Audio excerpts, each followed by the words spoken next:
Fala pessoal, como é que vocês estão? Rafael Hattima aqui. Então galera, notícia do Jorge Nicola. Sim, apesar de ser do Jorge Nicola, é notícia e eu vou passar.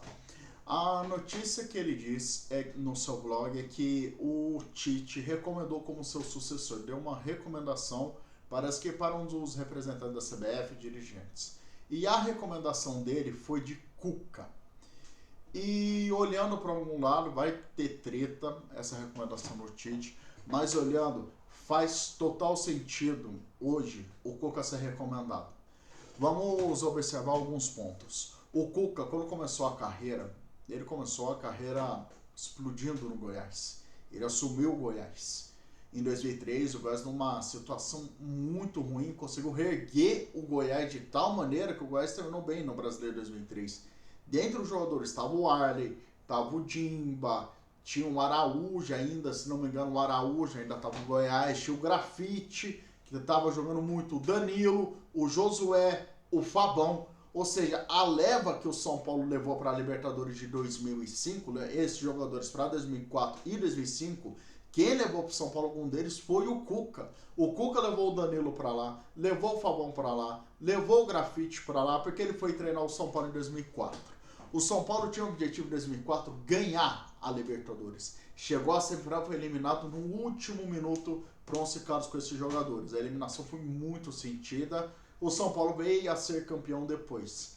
Depois desse trabalho, o Cuca ficou um tempo estudando, assumiu o Botafogo em 2006 no Brasileiro, fez ótimos brasileiros 2006, 2007, até parte de 2008.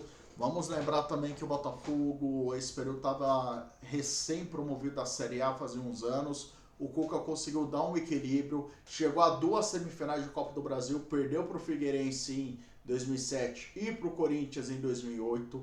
Foi demitido depois do Botafogo de não conseguir levar o time ao título da Copa do Brasil, que era tão cobiçado pelo Botafogo à época. Demitiu, foi para o Santos, livrou seus rebaixamentos com um futebol muito bonito, veio, assumiu a equipe do Flamengo em 2009.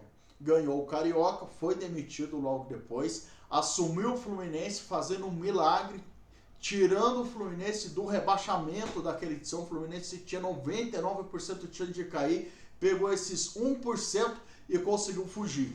O Cuca deu um up para os caras, deu confiança, trouxe ele de volta para eles, então deu certo. O Cuca tirou o Fluminense, montou praticamente a base do Brasileiro de 2010, a qual o Maurício Ramalho foi campeão. Ele ainda foi vice-campeão da Sul-Americana de 2009.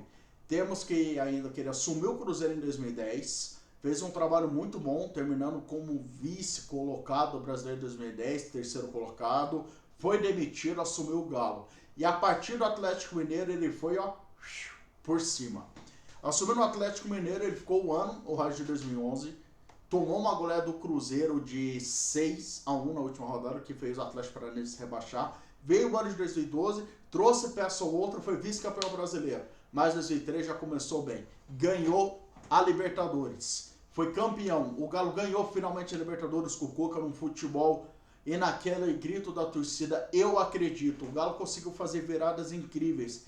Eu acredito! Eu acredito! Que era o grito da torcida do Atlético Mineiro. Fez o possível, o Cuca conseguiu o primeiro título. Perdeu o Mundial, claro, para o Raja Casablanca, mas não pode se negar que o futebol do Galo era um dos mais bonitos de se ver no Brasil. Dava gosto de ver o Atlético jogar daquela maneira, muito gosto. Ele ganhou, depois ele foi para a China, ficou uns 2 anos, 2014, 2015 no Shandong Luneng. Foi bem lá, mas não ganhou nada demais lá no Shandong. Não lembro se ele ganhou uma Copa da China nesse período, deve ter ganhado, mas não lembro. Foi bem no Shandong, assumiu o Palmeiras em 2016. Primeiro objetivo era a Libertadores. O time foi eliminado na fase de grupos. Começou com Marcelo Oliveira. Marcelo Oliveira foi demitido, assumiu o Cuca, organizou a casa e foi campeão brasileiro de 16. Um título muito importante do Palmeiras. O Cuca saiu para fazer, eu acho que ele estava fazendo tratamento, se não me engano, em 2017, problemas pessoais. Voltou em 17 ainda, assumiu o Palmeiras na reta final da Libertadores, foi eliminado, claro que nos pênaltis. E em 2018 fez um ano até que sabático o Cuca, e em 2019 ele assume o São Paulo. O Cuca que havia feito cirurgia, né, no coração, então havia feito uma cirurgia, ele estava com problema, se não me engano foi no coração que ele fez. Aí fez contrato com o São Paulo, não foi muito bem no São Paulo, tanto que foi muito criticado, não conseguiu aplicar seu futebol lá, que foi até surpresa ele não ter conseguido fazer isso, porque o São Paulo tinha um baita time, e eu acho que a pressão da diretoria deve ter sido feito um principal determinante para ele não conseguir trabalhar no São Paulo.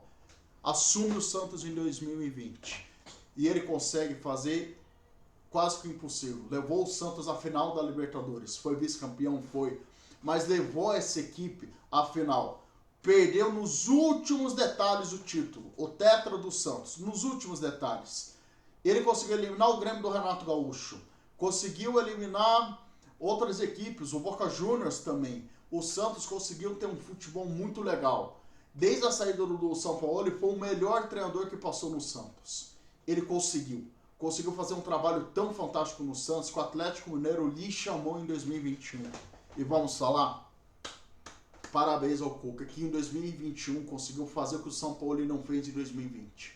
Ganhou títulos, Brasileiro e Copa do Brasil. Consistentes, convincentes. É por isso que o Cuca, pro Tite, ele recomendou. É por isso que o Cuca, hoje, dos brasileiros, é o mais adequado a assumir a seleção. E eu concordo com o Tite. Se a gente observar, o futebol do Cuca não é muito diferente do Tite. É o mesmo futebol. Não é aquele futebol vistoso, mas quando é pra ser, é pra golear, bate nos clubes. Bate mesmo. Por incrível que pareça, hoje o Cuca dos brasileiros é o mais adequado. É o que se assemelha mais ao estilo do Tite. O Cuca conseguiu ganhar em mais casas. O Tite ganhou em outras casas? Ganhou no Grêmio, no Inter e no Corinthians. Mas o Cuca ganhou no Atlético Mineiro, teve sucesso no Botafogo, no Cruzeiro, no Palmeiras, não precisa nem dizer. Excluiu do São Paulo, que as duas passagens foram mais ou menos, mas ganhou no Galo 2 vezes, né? Ganhando títulos importantes no Atlético. Considero ele recente um dos melhores treinadores que o Santos teve. Então, dá pra ver que o Cuca tem esse estilo, é o paizão que os jogadores querem, como o Tite é, ele pega o jogador, abraça, coisa que o futebol europeu não faz. Ainda não vinculou-se nomes europeus. Vocês perguntam, mas o Rogério Ceni, o Renato Gaúcho está embaixo. O Renato não sabe treinar. Ele não treina, ele só é no emocional, psicológico do jogador. O Renato não treina. O Rogério pode vir a ser, mas ainda não. Ainda é muito cedo para o Rogério assumir a seleção. É muito cedo ainda. O Rogério não pode assumir a seleção agora. Tá muito cedo. Ganhou, mas ainda é muito cedo. O Rogério pode vir a ser. E espero que seja um dia que o Rogério tem tudo para ser treinador da seleção. Mas hoje, dentre os brasileiros, confiança, trabalho, estilo de jogo, consistência, ataque, defesa, que se assemelha mais ao Tite, é o Cuca. Vocês aceitem ou não. Por incrível que pareça, o Cuca é o espelho do Tite, só que com corpo diferente. É basicamente isso. Eles são espelhados, basicamente, nos seus estilos. É o que se mais assemelha, se aproxima do que a gente quer da seleção.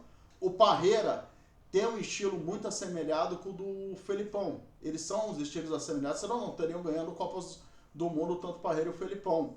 O Felipão, claro, eles usaram esquemas diferentes, mas eles têm estilos assemelhados. Isso quer dizer, espelhados. Eles têm estilos espelhados. Tem. O Vanderlei tinha um estilo único, ataque, defesa muito bom, que era muito bom também. Ele se esperava muito no Arrigo Sacchi, o Vanderlei. Então, a gente vê que, apesar de toda a crítica que ele recebe, o Cuca ganha. Ele dá resultados e não importa a casa. E é sempre um futebol bonito e convincente. A gente sempre fala bem do Cuca. É dificilmente a gente falar mal do Cuca. Excluindo o São Paulo, que eu acho que o São Paulo é a parte, e eu entendo bem disso, todo mundo sabe, eu já falei até aqui que eu sou São Paulino, eu considero que a diretoria estragou o time. Só dizer um pouco do assunto. Por isso que o Cuca não deu certo lá, mas nos 2 times que ele passou, deu certo. Pode não ter ganho Libertadores, mas levou o Santos à final. Ganhou no Galo. Foi bem no Palmeiras, excluindo a volta dele em 2017. Ou seja, ele dá resultados e dá muito bom futebol de se ver. Deixa nos comentários se vocês concordam com o Cuca na seleção e se não, que estrangeiro deva assumir a seleção. Ou deve assumir a seleção. Quem vocês querem. Se inscreva no canal, ative o sininho, deixa o like no vídeo, compartilhe o vídeo no grupo de Facebook, Telegram, WhatsApp. Compartilhe no Twitter e Instagram também. Siga nas redes sociais, @Farratio, no Twitter Farratio, no Instagram Farratio, no Instagram e Rafael Rocha no Facebook. E acompanhe o programa Fair Play semana que vem, às 21 horas, na Rádio Cepa. Valeu, pessoal. Fica com Deus a todos. Até amanhã.